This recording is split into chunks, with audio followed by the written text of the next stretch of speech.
Alors, bon matin à chacun et à chacune. Encore un autre budget à l'encre rouge avec François Legault. C'est son 7e budget. Vous allez peut-être nous poser la question, qu'est-ce qu'il y a de positif dans ce budget-là? Bien, ce qu'il y a de positif, c'est que c'est son avant-dernier budget. François Legault est passé l'an passé de king des déficits à super king des déficits, 13,6 milliards de dollars. Et que ce soit clairement dit, l'impact Trump et des tarifs, nous l'évaluons à 460 millions de dollars. Alors, il est encore le numéro 1, le king des déficits. Et en ce sens-là, bien, nous, on le dénonce. Parce que les Québécoises et les Québécois, là, la période de l'impôt là, est commencée. Là. On est en plein dedans. Là. Il en envoie des milliards en taxes et impôts à Québec. Mais ce que l'on voit avec la CAQ, ce sont des gaspillages et ce n'est pas suffisamment de reddition de comptes. Puis, si vous voulez des exemples, on en a. Chaque dollar que l'État investit, est-ce qu'il est maximisé?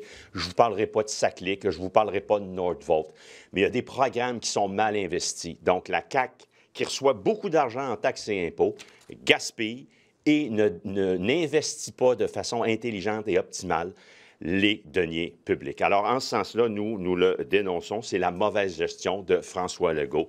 Mais Dieu merci, c'est son avant-dernier budget. Lâchez pas, ça achève François Legault.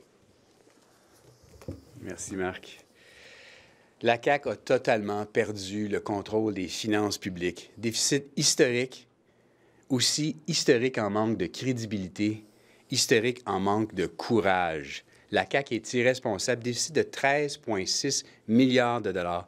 En novembre dernier, là, la mise à jour économique, 9,2 milliards. Donc, c'est 4,4 milliards de plus. Puis là-dedans, il y a seulement 460 millions qui sont là spécifiquement pour aider les entreprises face à la guerre tarifaire. Donc, c'est 3,9 milliards de dépenses additionnelles.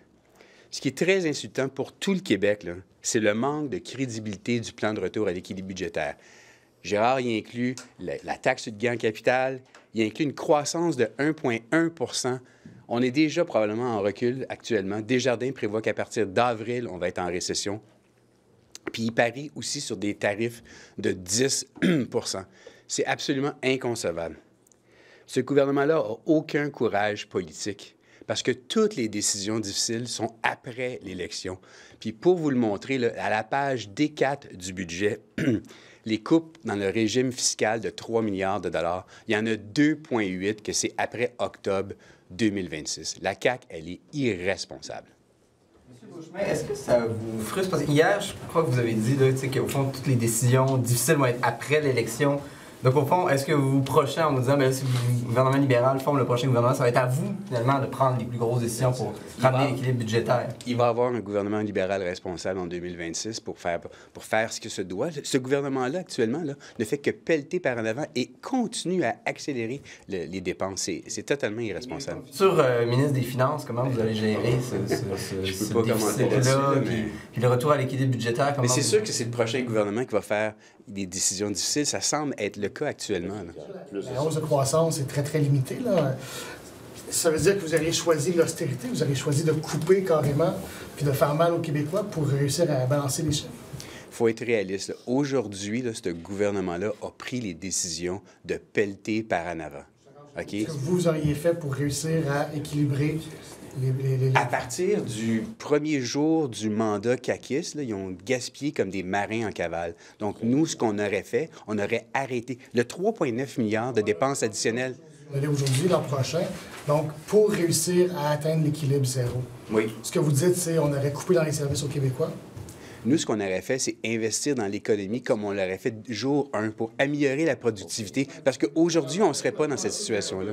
Si vous voulez, je demande, qu'est-ce que vous faites dans l'économie, c'est général, je comprends. Ben, on est dans les faits, là, le monde des faits. Là. Non, la réalité, c'est investir en recherche... 13 millions. Ben, recherche et développement, il y a de l'argent dans la recherche et développement. 78 millions additionnels en recherche et développement pour l'innovation. Ça, c'est 1/10 de 1 %. OK? Juste pour qu'on soit clair sur une chose, les États-Unis dépensent 3,2 % de leur PIB. OK? En pourcentage. En pourcentage, l'amélioration, c'est 1/10 de 1 %. C'est pas significatif. Là, ça. On prend où l'argent? C'est ça qu'on vous demande. Là. Où on le prend? Là? OK, on va arrêter le gaspillage, là. Puis, je le sais, on va remettre sur le tapis tout ce qu'il y a à remettre sur le tapis. Nordvolt, là, c'est un échec. On lui a dit de tirer à la plug, ça fait 2 semaines. Là. C'est assez, là. Coupons notre perte. Ça clique, c'est 500 millions. Les chèques électoristes de 6,7 milliards. Je ne vous parle pas des Kings de Los Angeles. Ça, c'est le gaspillage.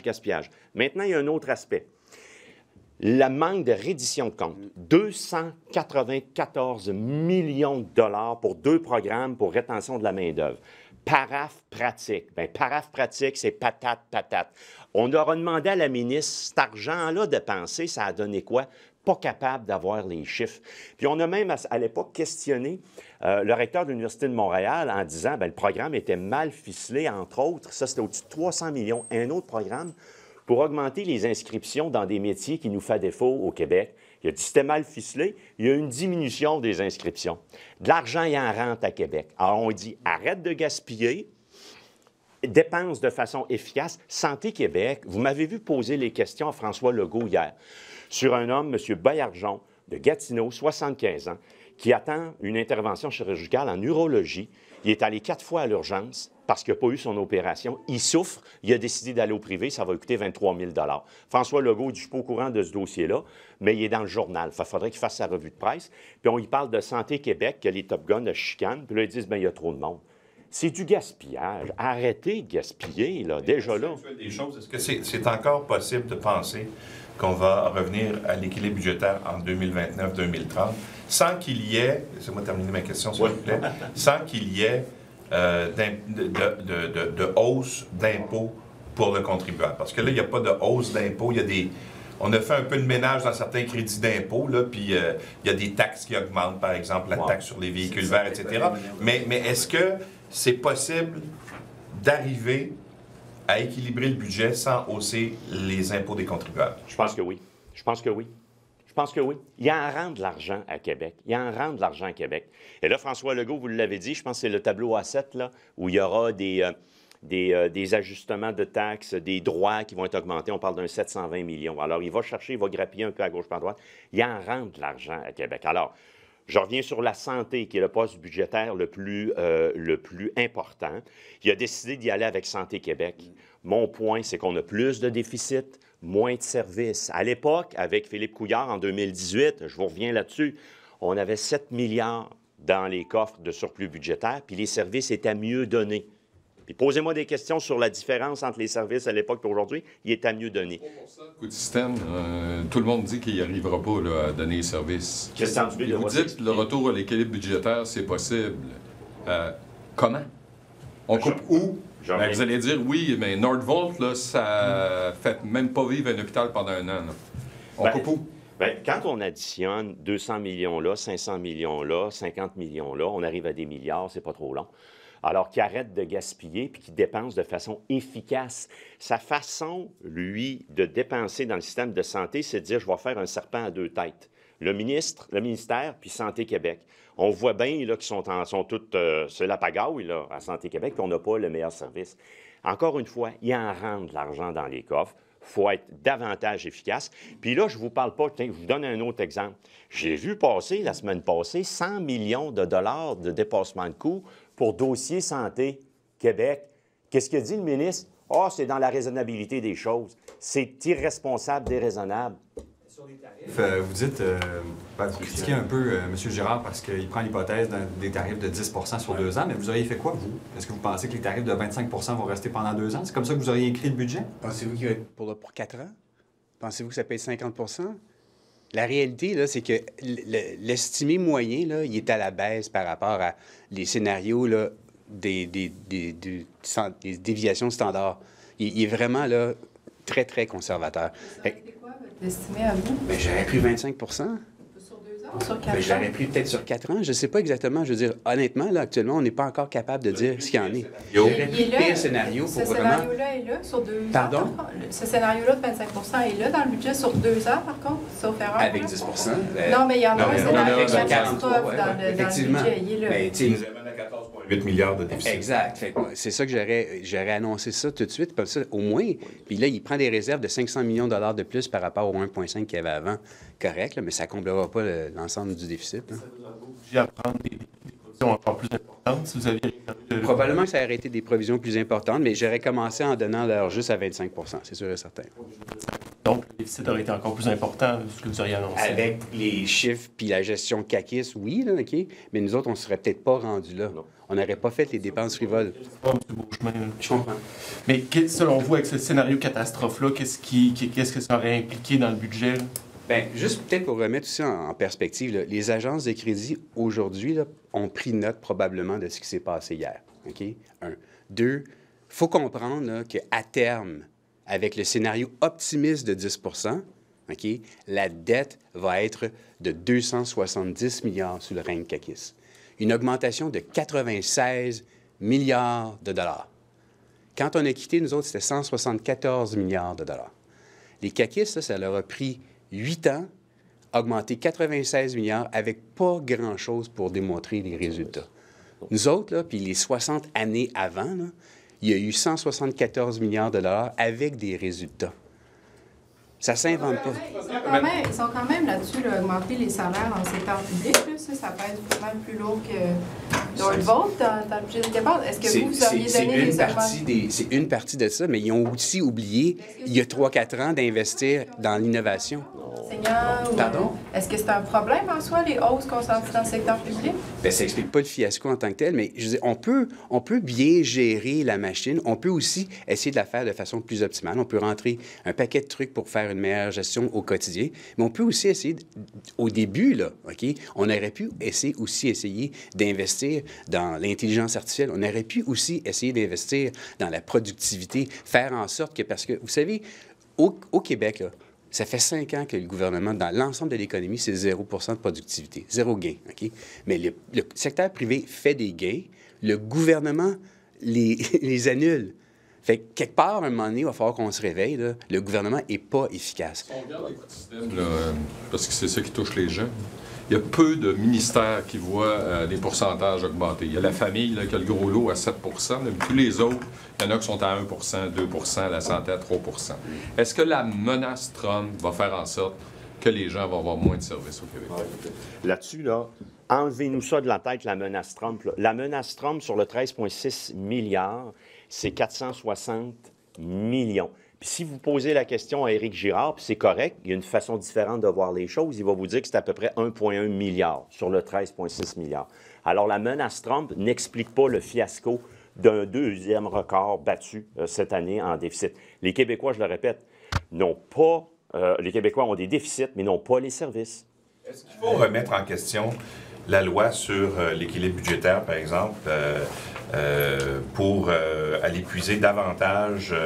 en fait, pour consacrer davantage d'argent à combattre le déficit, parce que là, on met, c'est autour de 2 milliards dans le Fonds des générations dans ce budget-ci. Et est-ce qu'il faudrait aller puiser dans le Fonds des générations pour combler une partie du déficit, comme ça s'est fait sous les libéraux? Non, parce que quand il avait déjà commencé à piger dans le Fonds des générations il y a 3 ans, nous, on l'avait dénoncé. Le Fonds des générations est un magnifique levier, justement, pour nous prémunir contre une éventuelle décote des firmes de crédit. On n'est pas là à matin, là. Mais à un moment donné, dans la trajectoire, la tendance lourde de ce mauvais gouvernement-là, c'est un risque. Alors, le Fonds des générations a une utilité qui est saluée par toutes les personnes qui gravitent autour de cela. Il faut le préserver. Il n'aurait pas fallu couper dans le Fonds des générations. Est-ce que vous êtes surpris de voir Carl Blackburn reconsidérer sa candidature? Moi, je ne vais pas commenter la chefferie. Vous savez, le Marc Tanguay-Plate, il y a 1 an, là, et vous allez le revoir un matin si vous avez des questions sur la chefferie.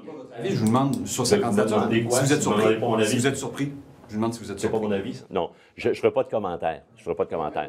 Je ferai pas de commentaire sur la chefferie. Non, mais en tout respect, je ferai pas de commentaire sur la chefferie et on verra la suite des choses. Le téléphone sonne, il a-tu sonné? Ah, bien là, genre, repartez-moi pas sur le téléphone. Vous êtes vanté pendant des mois sur le téléphone. Je veux juste répondre à sa question. Juste répondre à sa question. Donc, là-dessus, sur le téléphone, ça ne sonne pas. Ça participe, le cas échéant de conversation qui relève de la confidentialité, du privé, puis je ne vais pas infirmer ou confirmer. Je ne vais pas infirmer. Mais non, mais vous êtes vanté pendant des mois ici que le téléphone sonnait. Vous montiez votre téléphone. Regardez, je l'ai même pas. On vous demande, y a-tu sonné pour M. Blackburn? Je ne vais pas commenter là-dessus. Une chefferie avec M. Rodriguez, est-ce que vous vous êtes positionné trop rapidement? Je vais être bien plate avec vous, je vais dire exactement la même chose que Marc. Vous n'êtes pas... c'est exactement la même réponse. On ne peut pas dire qu'on ne pas, vous êtes déjà mouillé. Je suis très content qu'il y ait de l'intérêt pour le Parti libéral, puis je suis... comme Marc, on ne fait pas de commentaires sur la suite des choses. Plus de centre-droit, M. Blackburn est PDG du Conseil du patronat. Malheureusement. Considérez votre appui à M. Rodriguez. Je ne changerai pas ma réponse là-dessus, je n'ai pas de commentaires à faire additionnels. C'est pas un gros appui à M. Rodriguez, ça disait ce matin, je ne suis pas...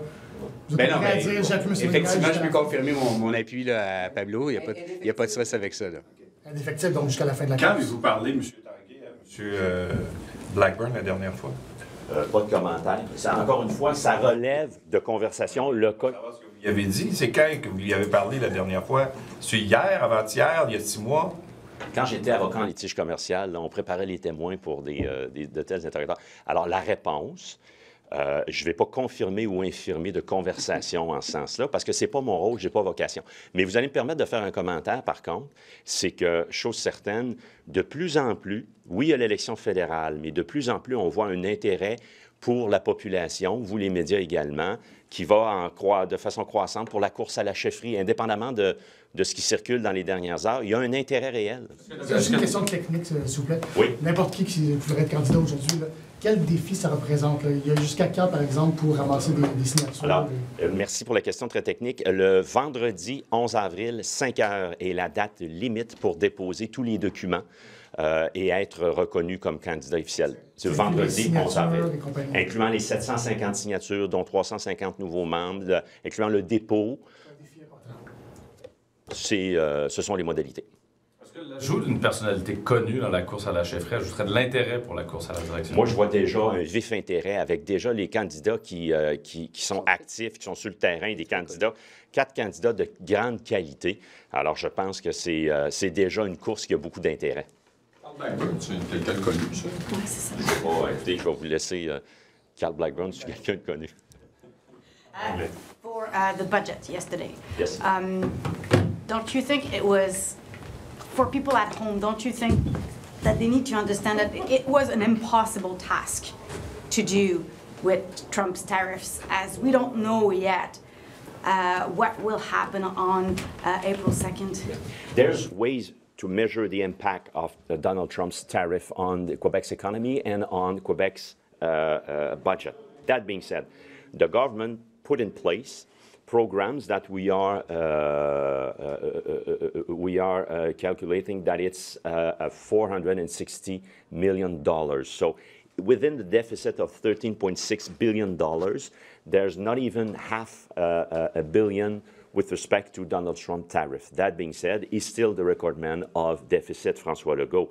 The deficit was supposed to be $9.5 billion this year, but it's $13.6 billion. So that being said, we see a government who's inefficient, spending public funds, and we don't have the end results as services, so we are condemned. Wait, can you be a bit more concrete when you say that? Do you want an example of? Yeah, like they're basically putting so much money into public services, but we don't see the results. Like Perfect, thank you. So 2 programs, Paraf and Pratique, with respect to labor, rétention main-d'œuvre. They invested $294 million, and we don't have, the minister is clueless with respect to what was the end result of these. And the numbers that we are getting doesn't match the importance of the funds, public funds that are being invested. So this is a clear example of the inefficiency of that administration.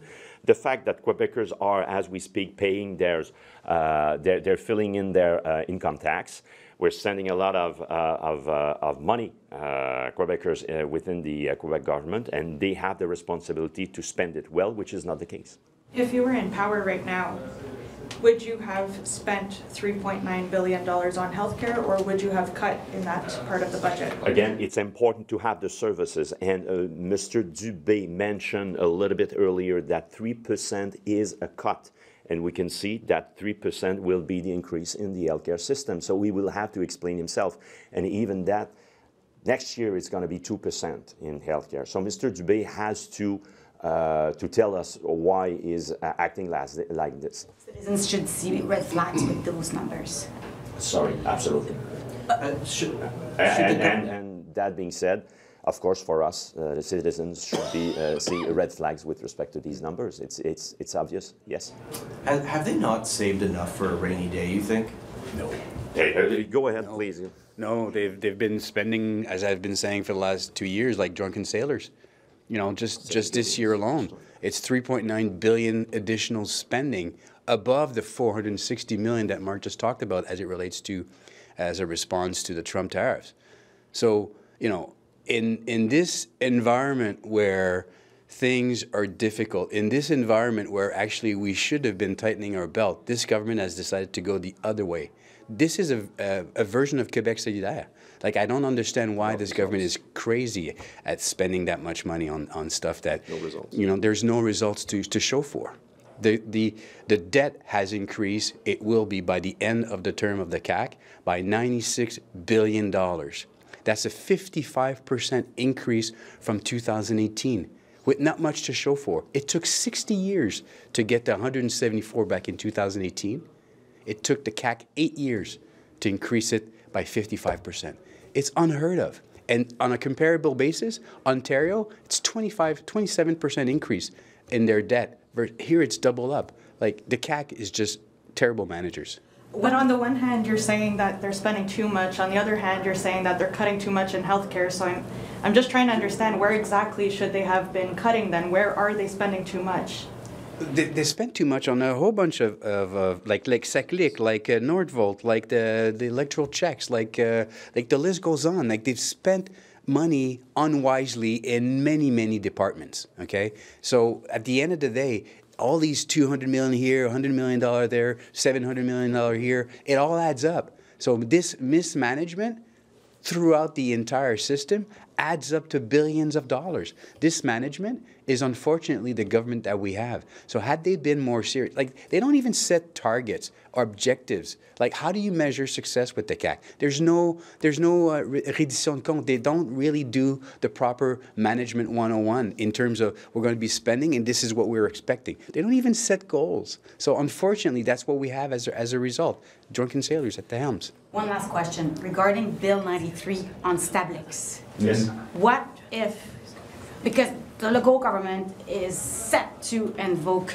closure on this bill, what can be the consequence of invoking closure on such a bill? What do you mean closure? Baillon, okay, le projet de loi 93, le Baillon, la possibilité qu'il y ait un... Parce que là, on s'en va vers ça, là. Yeah, but your question is? What are the consequences that the Legault government could invoke closure on such a bill? But this, first of all, you saw the city of Blainville, you saw the CMM, you saw the l'UMQ, the FQM. First, it's not respecting municipal powers and elected officials. They have a plan. They have a plan to develop the region, develop the city. But François Legault is setting this aside, saying that, no, it's going to be my plan first. Second, there was a BAP back in September 2023 who recommended not to go ahead with that project. But François Legault set aside again, remember Nordvolt, but set aside again the BAP to say, no, this is going to be our way and it's going to be by closure. So we are condemning it, and of course, we will make representation accordingly. Merci.